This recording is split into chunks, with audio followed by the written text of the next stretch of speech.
Hey everyone, this is Blackbinder, and today we are starting a new Let's Play of Tales of Maj'eyal. We are going to be running an ogre, excuse me, Writhing One. I was going to do a Doombreaker, or a Doombringer, but they're too strong. It's the only class I've actually beaten Automaton on, who's like basically a super boss after the end of the game, or before if you're crazy. But yeah, so, Ogre Writhing One. Let's see what we're going to start off with. You can't take out this mutated hand, you start with it. Your left hand mutates into a disgusting mass of tentacles. When you have your off hand empty, you automatically hit your target and those on the side whenever you hit with a basic attack. Also increases physical power by 13 and increases weapon damage by 25% for your tentacle attacks. Each time you make an attack with your tentacle, you gain 10 insanity. You generate a low power psionic field around you when around civilized people that prevents them from seeing you for the horror you truly are. Alright, it does darkness damage. That's the only part I don't like about it, but this is pretty decent. It gives you insanity, which you'll need plenty of as we go on. But let's go to our next skill, Shed Skin. You shed the outer layer of your mutated skin and empower it to act as a damage shield for 7 turns. The shield can absorb up to 85 damage before it crumbles. It's a pretty crappy shield, but the rest of the tree is why we're going to take it later on. Carry-on feet.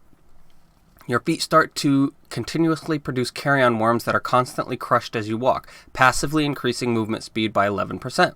You can also activate this talent to instantly destroy more worms, letting you jump in range 5 to visible terrain. Upon landing, you crush more worms, creating a radius 2 cone of gore. Any creatures caught inside deal 70% less damage for 1 turn. A bunch of stuff in there, but mostly use it for the jump. Decayed Devourers. This is useful early on, more so than later on, but they can get in your way later on. You use your bond with horrors to summon 3 Decaying Devourers for 4 to 6 turns. The Decaying, for 4 turns, it upgrades to 6 turns. The Decaying Horrors cannot move and will attack all hostile creatures around them. They possess the talents Bloodbath, Gnashing Teeth, and Frenzied Bite. All its primary stats will be set to 15 based on your magic stat, life rating increased by 2, and all talent levels are set to 1. Many other stats will scale with level. Your increased damage, damage penetration, critical strike chance, and critical strike multiplier stats will all be inherited. Alright, Disfigured Face tree. I don't normally use it, but I might this time around. I'm not sure, but let's go ahead and look at Diseased Tongue at least for now. Your tongue turns into a diseased tentacle that you use to lick enemies in a cone. Licked creatures take 100% tentacle damage that ignores armor and get sick, gaining a random disease for 6 turns that deals 8.35 blight damage per turn and reduces strength, dexterity, or constitution by 3. If at least one enemy is hit, you gain 10 insanity. Disease damage will increase with your spell power. Alright, first off, what are we going to do first off? Let's take one into Ogric Wrath. You enter an Ogric Wrath for 5 turns, increasing your stun and pinning resistances by 20% and all damage done by 10%. In addition, whenever you use an infusion or rune, miss a melee attack, or any damage you deal is reduced by a damage shield or similar effect, you gain a charge of Ogre Fury, up to 5 charges each lasts 7 turns. Each charge grants 20% critical damage power and 5% critical strike chance. You lose a charge each time you deal a critical strike. The duration will increase with your strength. I forgot about that. The duration will increase with your strength. Kind of funny. Oh wait, no, hold on. We can't get that yet, so we're not going to read it. Combat accuracy. I'll probably take it up to 5 just because I'm not going to go heavy into dexterity. Most likely, I'm not sure. Chaos Orbs. You harness the chaos created by high insanity. Each time you trigger an insanity chaotic effect with a power higher than 20 or lower than negative 20, you gain a chaos orb for 10 turns. This effect can only happen once per turn. Each orb increases your damage by 3% and can stack up to 2%. I forget if this is a high insanity class, so I'm going to actually have to wait to see if I'm going to go into this tree or not. So I'm actually, you know what I'll do? I'll put 2 points into it now. But you can float 3 points. Actually, not yet. You can float 3 points in your generic tree, which means you can always take out 3 points. Depending, you can't take points out of heavy armor training if you put it in there, and then other specific skills too. And in your class skill, you can take out 4 points. So what I'm shooting for right now is Decayed Bloated Horrors, because they are your early early on damage dealers. Once we are actually able to unlock that, I'll let you, or I'll read over what it does exactly. But first, even though we do need decayed bloated horrors and all of our stuff goes off of magic, we are a melee class, so I need to pump up strength to the point where I can get heavy armor training and weapons mastery too. What I want to do is get strength up to 28 early on so I can get heavy armor training. Now, what you're supposed to do here is go to the maggot, but you have 1,000 turns after leaving this place to go shop and level up at other easier places if you need to, which I suggest you do because the maggot is one of the more difficult starting areas. What I'm going to use the time for, see we have a little countdown timer right there. That's what it is. What I'm going to do is, well, god dang it, went the wrong way. Go to Last Hope and drown some people. Maybe. There might not be anybody here that I can drown. Nope, there is. Alright. Lisowin, the halfling citizen. Hold on, Jesus, that's a loud... Well... It's not coming... It's not too loud through the OBS, but it's loud on mine, because I don't have it lowered. But, alright, what you want to do with these guys is just... Any of them that have a blue outline, or that have a... not a white name, basically. You just move them into the water, and they're too stupid to get out, so they kill themselves.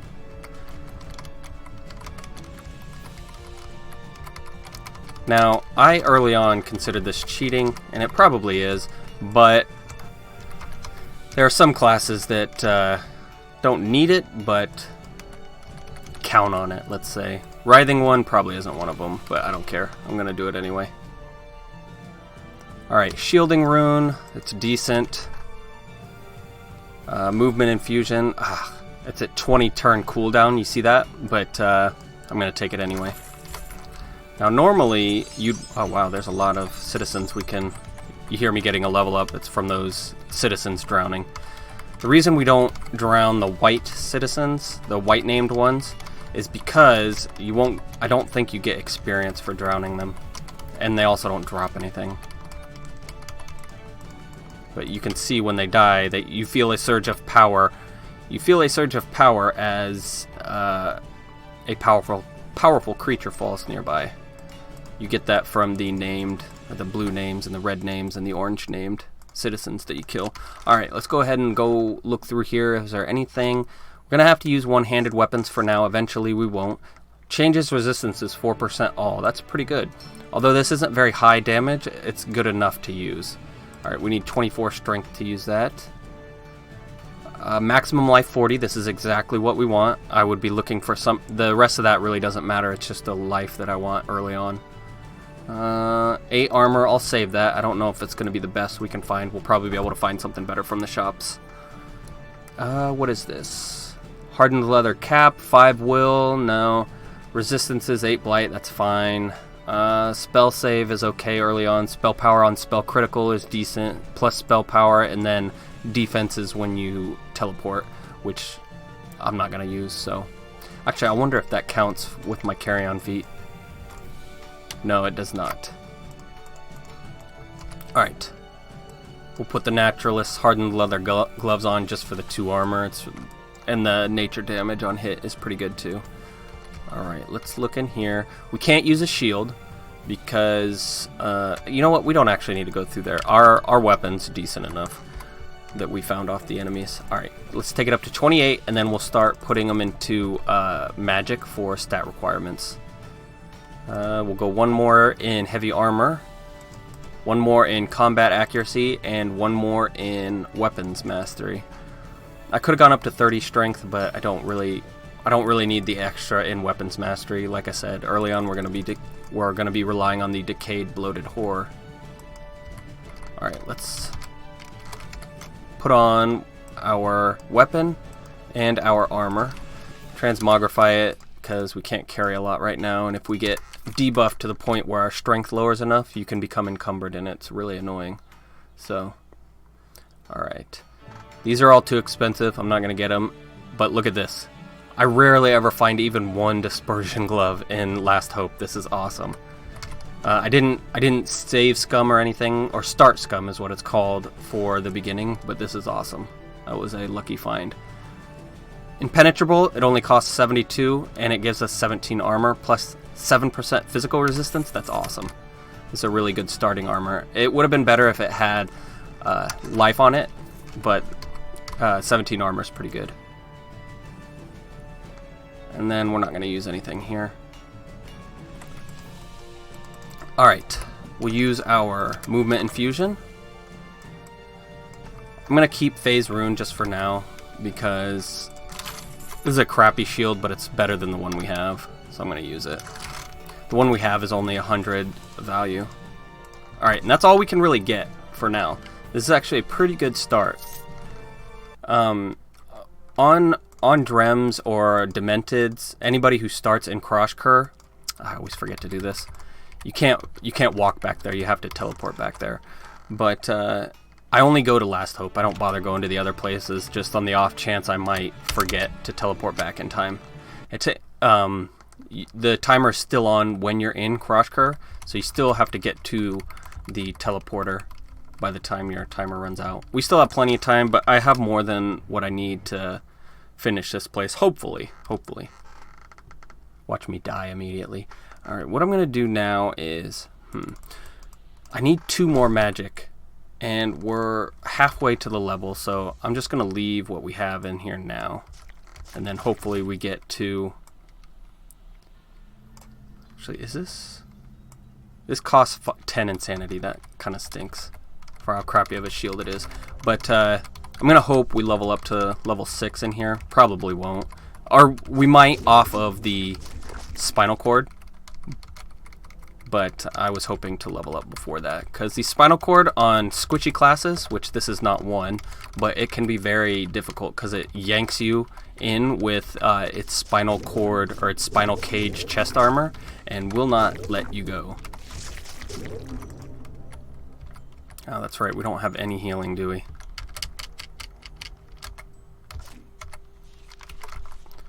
Alright, we're going to be ignoring the lore in this because there's a lot, and I've read it all a million damn times. This is a purely playthrough. To win playthrough, I mean. Don't open the sacks, it's not worth it. Yes, if you can take them on, it's worth it, but you have no way of knowing that early on because you have so little tools to deal with it, and they can be so hard to kill. It can spawn a Ran boss, basically, and it does so pretty frequently. I would say like 30-40% of the time. When you see me speeding up, that's auto explore. Now I have auto explore paired with auto rest, but there's an option in the game options where you can turn that off. I didn't know that until recently. 6,000 hours in, and I learned it at probably 5,500 hours in.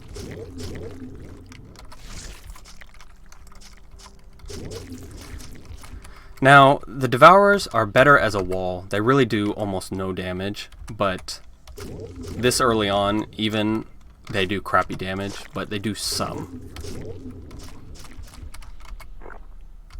Problem is, at one point, they do so little damage that, or they last so little of time, they don't even really work as that great of a wall.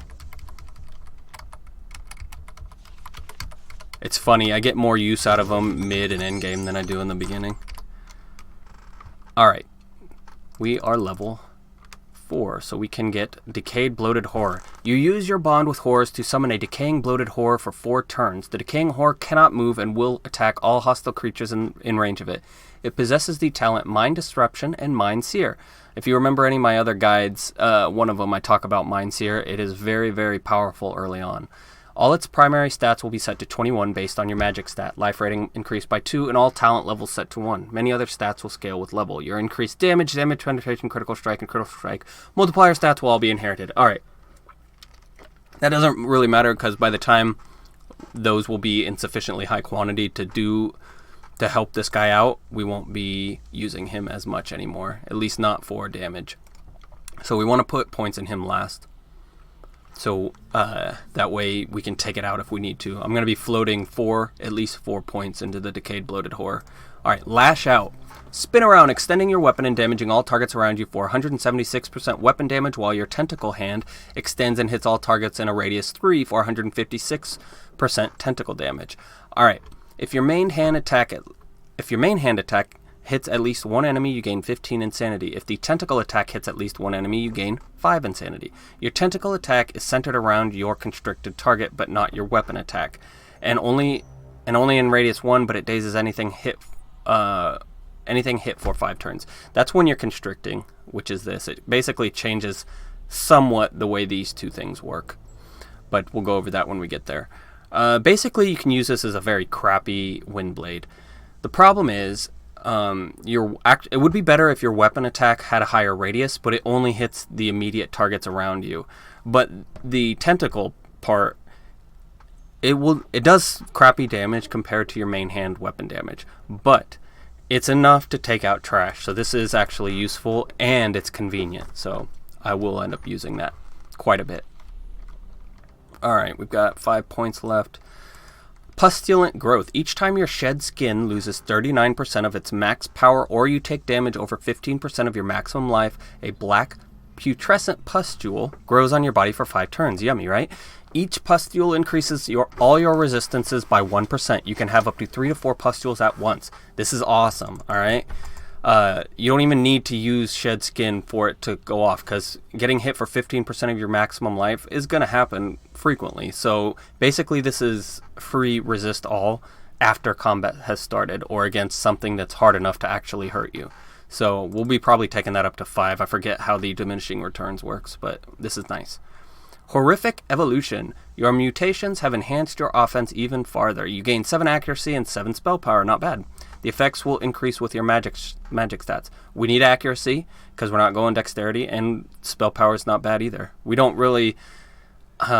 we might need spell power if we go in the Disfigured Face portion of the Writhing One, but I haven't decided yet. So it'll obviously make our Decayed Bloated Horror do a little bit more damage as well. But I think we're good there. We can't put anything else. What is Dissolved Face? Let's see. We have 2 points. We might as well look at it. You approach your face to your target. Oh, that's weird wording. And let some of it melt in a gush of blood and gore, dealing 14 darkness damage, 73.14 total in a cone over 5 turns. So, okay, so it does 73 damage over 5 turns. Each turn the target will be dealt an additional 10.24 blight damage per disease. Okay, so if we have this diseased tongue on it, it will do an extra 50 damage. So, you know what? Let's just give it a try. Why not? That's why we're here, just to have fun. Anarchic Walk would be nice if I could actually get it to go off. But we're going to have to... I'm going to mark this for restart. That means anytime we rest, it will try to restart. Forget when they added that, but that was awesome. It wasn't always there. And you would have to... there wasn't a restart on a rest button, which is when you want to redo them. You don't want them to happen when you're trying to run away from a target, especially if they take a turn.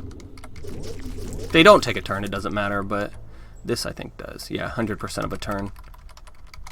The problem with auto use when no enemies are visible, well, what if you go around the corner, you're running from something? Well, you just gave the enemy an extra turn to get closer to you because it'll try to activate.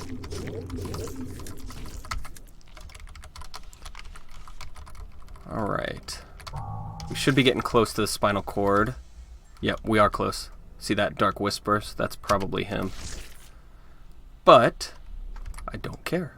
We're gonna go right up to him. Where's our Decayed Bloating Horror? I'll set that as 4, I guess. I'm putting him behind him because I forget if it actually hurts you. Because I think if it tries to shoot through you, it's gonna hurt you. We'll go Diseased Tongue, and then let's do Dissolved Face. See how that works out. 12 blight damage, 13 darkness damage, so 20 damage per turn. It's not terrible, I guess. How much are we actually doing with our attacks? 108, not bad.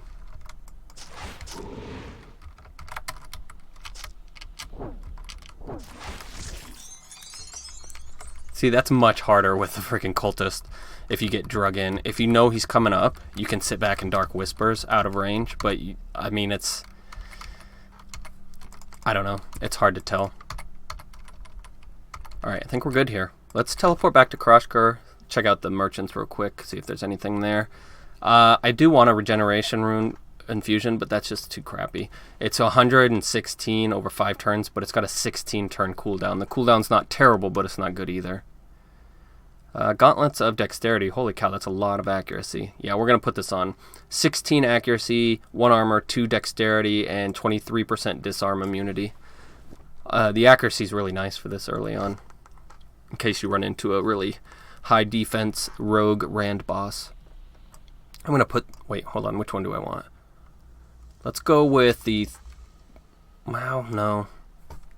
They're both terrible. I'm just going to grab the Clarity one. The other one gives me will, but I'm pretty sure we don't get anything from will. I'll check, just to be sure. Yeah, Mind Power, Mental Save, and Spell Save. No thanks. Alright, let's talk to these guys. Do you have anything for us? Wait. Sometimes you can get a Conjuration Staff in here. Or a Conjuration Tool. That's not good enough, though. 85 damage of a random element. Not good enough. If it was 140, yeah, I'd take it. I'm going to grab the pickaxe just because it's cheap, and I will need one for Dearth coming up. This is the lore merchant. Regeneration infusion, 13 and 157. That is high enough, so what I'm going to do is take it instead of my Phase Door. Phase Door is nice, but it can get you in trouble too. I don't like having it there as an option, because then I rely on it. And I'll teleport myself away from the baddie, right into a worse baddie, and then die. This way, if I need to run away, the only option I have is to actually run with movement infusion or carry on feet. Alright, what we're going to do now is come to Shatur, the Thalor, the basically wood elven town. Alright, what we're looking for here is an Invoke Tentacle totem or a Mind Blast totem. And there isn't one. It would be these three, and they're not here. These can be okay, but I never remember to use them. It basically reduces damage from a certain elements, which element can be physical as well, but I just never remember to use it. Oh, damn. An even better regeneration one, 12 and 155. It's only one cooldown, and I don't want to waste the money on it. Now this, however, 88 healing infusion for an 8-turn cooldown. That's pretty good, but it is strictly better than the shield option, but I need the shield for when I run into something that I don't know if it can one-shot me or not. So we're going to keep that for now. Alright, this is why we have our digging implement, our pickaxe. Some of these guys get stuck back here, and without a Phase Door rune or some way to teleport, it gets annoying getting them out of there. Alright, we got a Steel Amulet. Let's wait till that guy drowns, then take his stuff. What do we got? Steel Amulet. Confusion immunity. Not bad. And 10% mind resistance. Not great early on, but good enough. Alright, this is pretty good. 4% critical chance, 3 magic. Those are both good. The effect on it is to disarm traps, which is no good, but whatever. We want it. I'm taking it for the stats. I need to wait and see if, before I put any more points into here, I need to wait and see if I can actually use Anarchic Walk. Alright, let's go. More points into Bloated Horror. Now it will stay for 6 turns instead of just 4.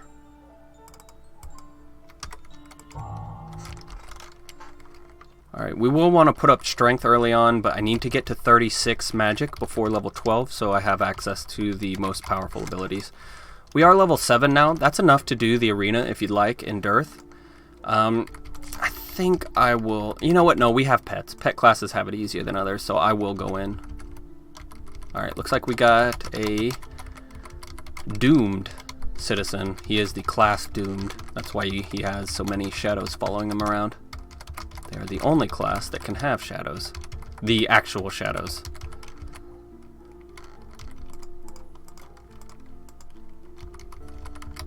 Alright, let's dig a wall. They lowered the amount of things you can dig. which sucks. I think they did it with Colts because of one of the forbidden tomes. The super boss makes it easier if you can dig or burrow or whatever. But that hit a lot of other places too. Alright, nothing good, but that's fine. Alright. The Lantern Shop. Summertide File. That's okay if you find it, but we don't want that. We want the Bright Brass Lantern of Health. Damn, this run is going very well. I don't always find one of these. It's usually probably about a 30% chance, it seems like. It's probably higher, but I have terrible luck, so. Alright, the reason we want that, it's got good light radius, because it's a bright one, but it's also of health, so we get another 40 health off of it, which is really nice. Alright, I am strong. What do you have to offer? This is the best music in the game right here. Okay, these guys are pretty easy, however, this guy will keep throwing you back. He doesn't do very good damage, but...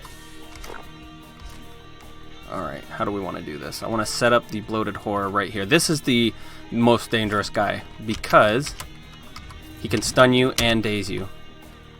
This guy can be difficult, but he's an arcane blade, but all he does is shoot fire at you. I don't even think he tries to melee you.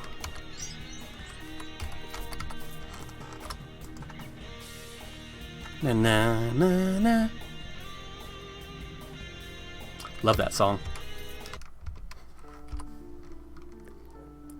Alright, what you get from that is 2 generic points. We can't do anything with it right now because we don't have enough strength for weapons mastery, and we don't have anything else to use in it yet, or the levels to get Ogric Wrath, or Grizzly Constitution. We will take 5 out of 5 for Grizzly Constitution, and I'll tell you why in a second. Well, once we get high enough to actually get it, which is 1 more level. Alright, Trollmire, this is where most classes will start out. It's the easiest place, and I don't think it can spawn Rand bosses. It can definitely spawn rares, but not Rand bosses. I wonder if it's tied to your level or not, though. I mean, people say it can't with Corpool, but we also do that first. Like, everybody seems to agree that those are the 2 easiest places to start. So I wonder if it's tied to your level. Alright. I'm bumping right now, instead of using my Decayed Bloated Horror, because I don't really need it right now. Eventually, I will need it. Like, that thing is going to carry me through Tier 2s and probably a little bit beyond that. Tier 2s is basically the second group of quest zones.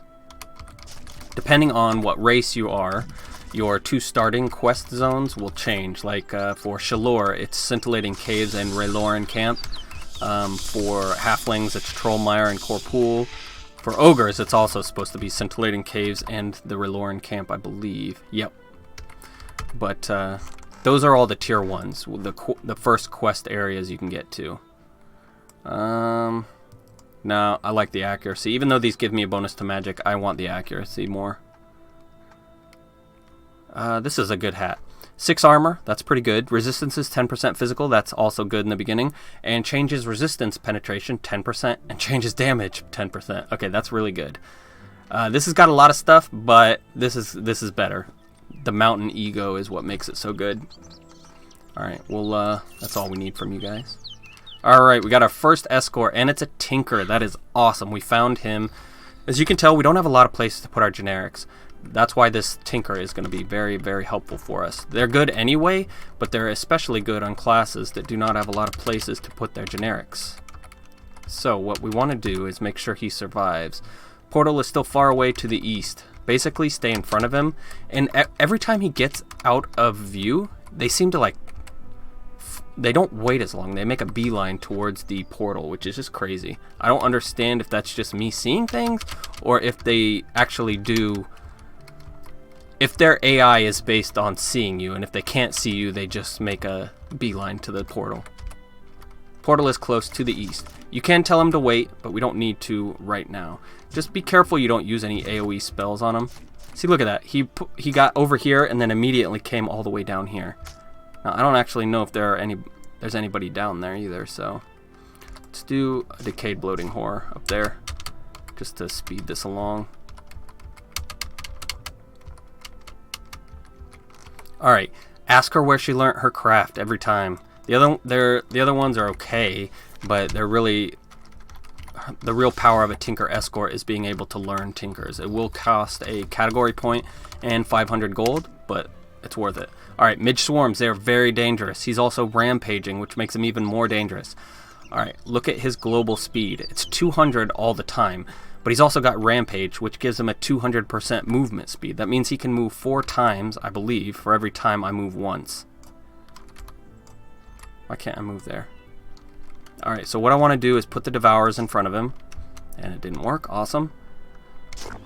We will do that. Let's Disease Tongue him. We'd be screwed already if this was a powerful variant, but it's not, thankfully.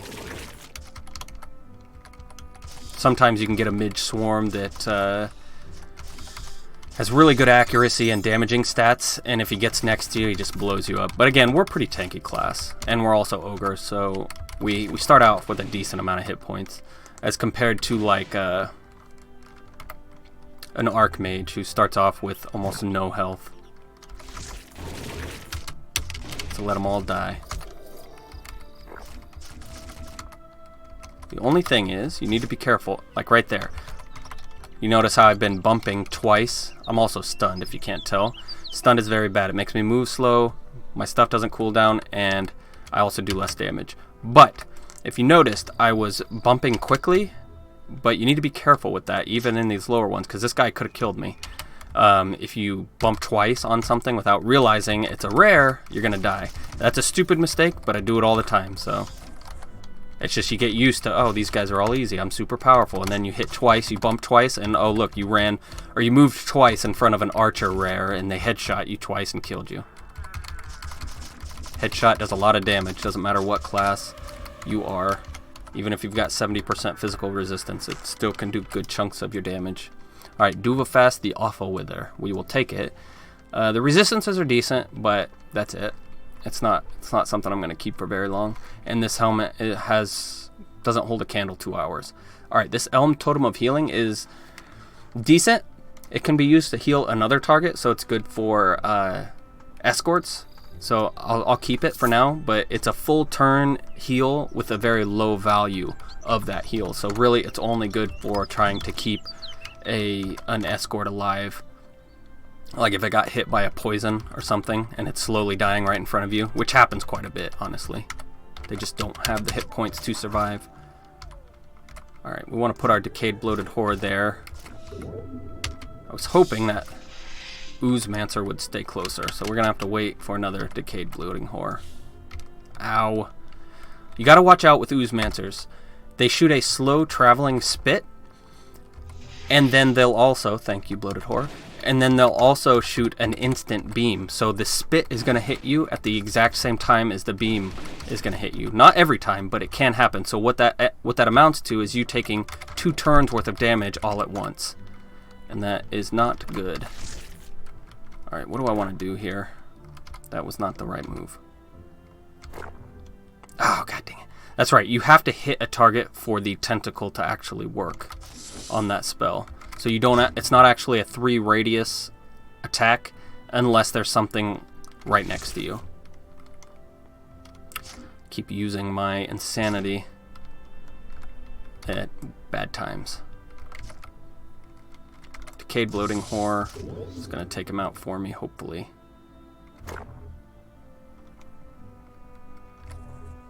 Thank you. Remember, even if you're rooted, you can switch spots with a friendly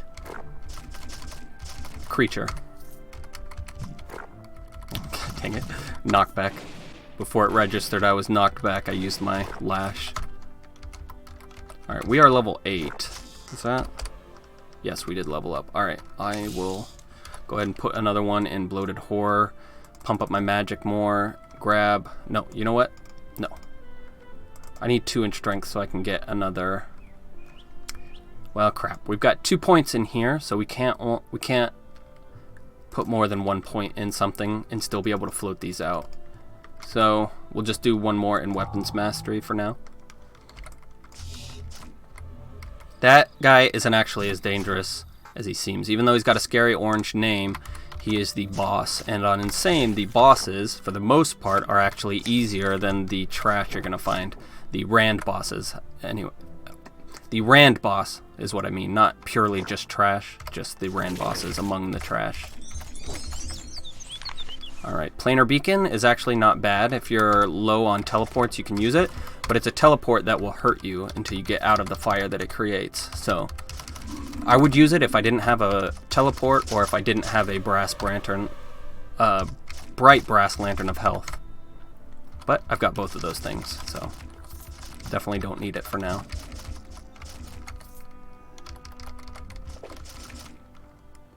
Let's put Decayed Bloated Horrors in 3, so I use it more often. Ooh, that is a gunner. They can do a lot of damage, especially if you weren't lucky enough, or you weren't lucky enough to get a decent heavy armor, or if you started off with Shalor or a low strength race. They have a hard time getting enough strength to actually use heavy armor until like level 7 or 8. Gunners are hard because they attack twice every time they shoot, because they have 2 guns. Alright, this is kind of like the extra optional hard boss of this area. You get a warning before you come in here, but it's actually not too bad for most classes, especially not for mine. Alright, nothing really we can use here, so I'm not going to take anything. A lot of people use wild infusions. I do not, because, well, have you seen my tips video?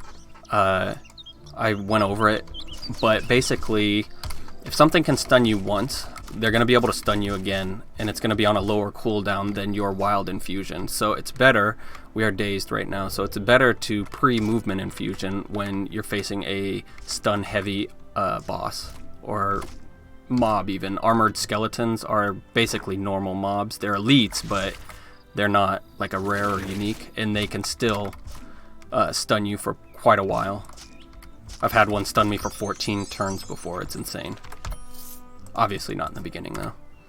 Alright, we leveled up again, but we'll actually take a look at that in a second. Right now, we need to go back to a town so we can take out those points that we don't need. Always hold on to this, because it's a 12-turn pickaxe. 12-turn digging pickaxe. What that means is, in the sandworm lair, you can dig quicker than the walls collapse. So Tooth of the Mouth is good, even if you're not going to use it. It doesn't have very good stats.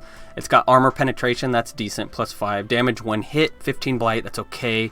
Change damage, 4% blight, that sucks, even if you do blight damage, and that's pretty much it. You're really taking it for the low cooldown digging. Alright, remember, you need to do Dearth and the Dearth Arena before level 13. Otherwise, that's when the place gets invaded by lightning elementals.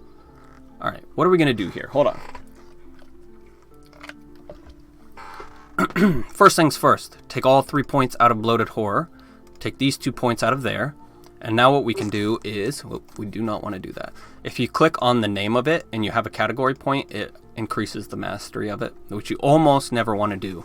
Doomed and Possessor and Necromancer are the only times I can think of that you would want to do that. And Doomed is questionable anyway. Alright, all 3 points in there, yes. 1 point in combat accuracy. What Grisly Constitution does is this. An ogre's body is acclimated to spells and inscriptions. Increases spell save by 13, that sucks. And improves the contribution of primary stats on infusions and runes by 24%. That's pretty good on its own. You can get insane, like on my Bulwark, my Ogre Bulwark, who I Can Carry the World, which increases strength by another 50. I could take, I got a healing infusion of almost 500 value. That is insane. Like most of the time you're not going to be getting regain infusions above 600 or 700, and I got a healing infusion which is half the cooldown for almost 500. It was pretty crazy, and that's partly to do with I maxed out Grisly Constitution, but also because I had high strength.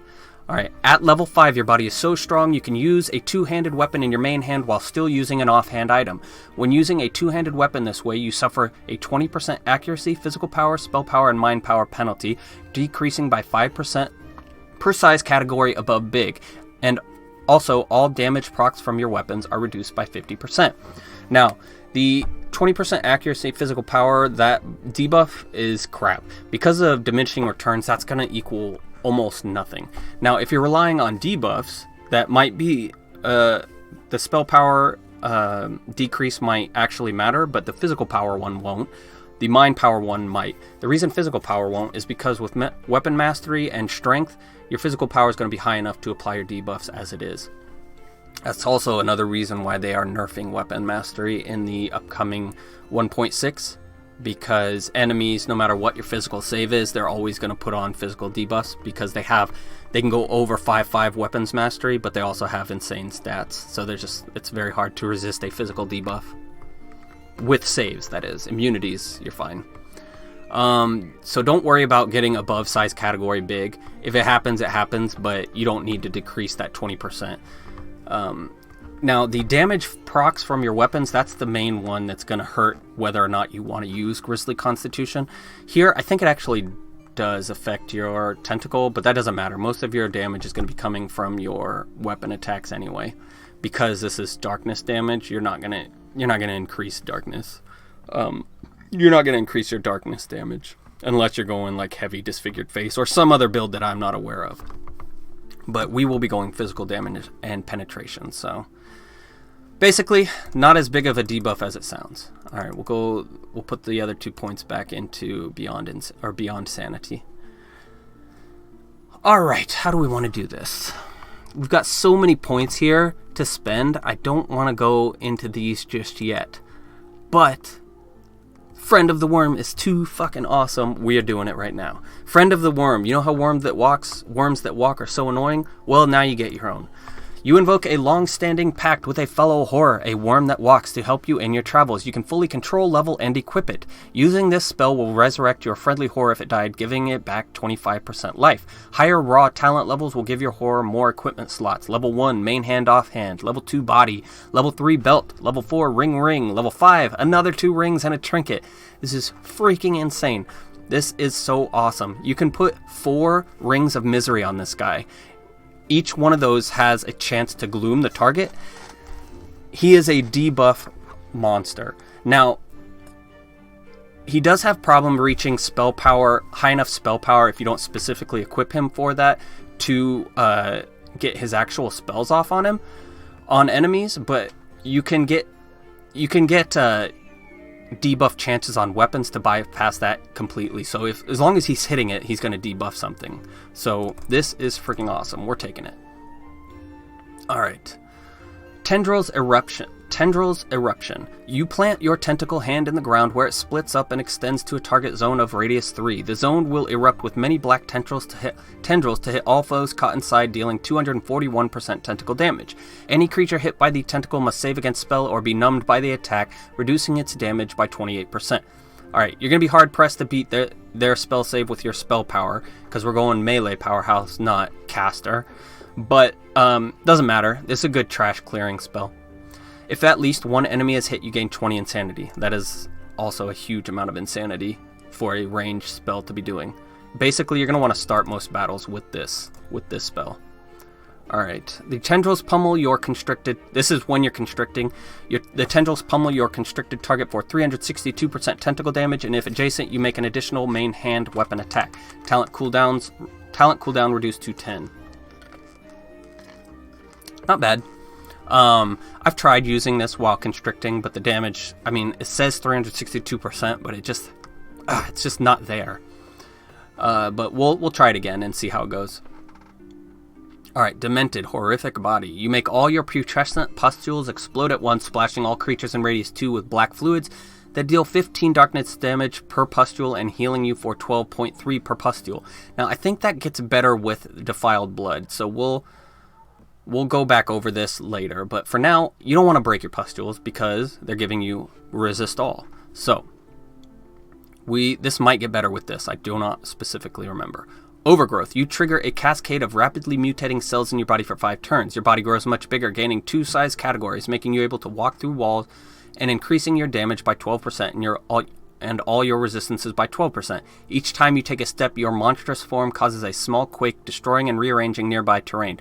This is a bitch to use if you're not instantly teleporting or just standing still, like with Constrict. But it's very, very, very, very good. So we will actually max that out or close to later on. It's just you have to be careful when you use it.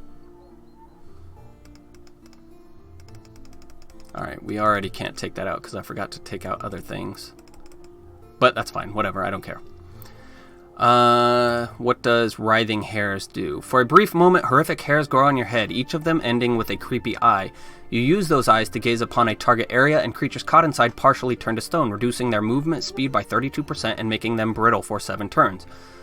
Brittle targets have a 35% chance for any damage they take to be increased by 33%. This cannot be saved against. That's good. Can't be saved against. I like that.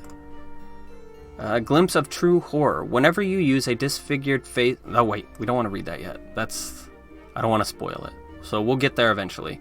Let's take a point out of this for now. Because I want to go all 4 in Bloated Horror. Decayed Bloated Horror. But, yeah. So, I think that's what we're going to sit by for now. Now it'll last 8 turns instead of 6. Let's go all points into magic. We need to get it up to 36. Right now, with our equipment, we are above 36, but that might change. So I'm going to just stick it in there for now. All right, let's rest. Oh, man, look at my little worm that walks. Apparently, he summons on his own. I didn't remember that. I thought I had to summon him. Let's look what he has. Oh, my God. No, he's got too many, and... He's got too much stuff. We will level up our worm that walks on the next episode because we're already at 45 minutes and I want to keep these between 30 and 40 minutes long each. So, we have something to look forward to next time, which is going over our worm that walks buddy. And then we will try and do Corpool and Norgos's lair as well next time. So, please leave a like or comment below and feel free to subscribe for more full Let's Plays like this one. And that's my mama.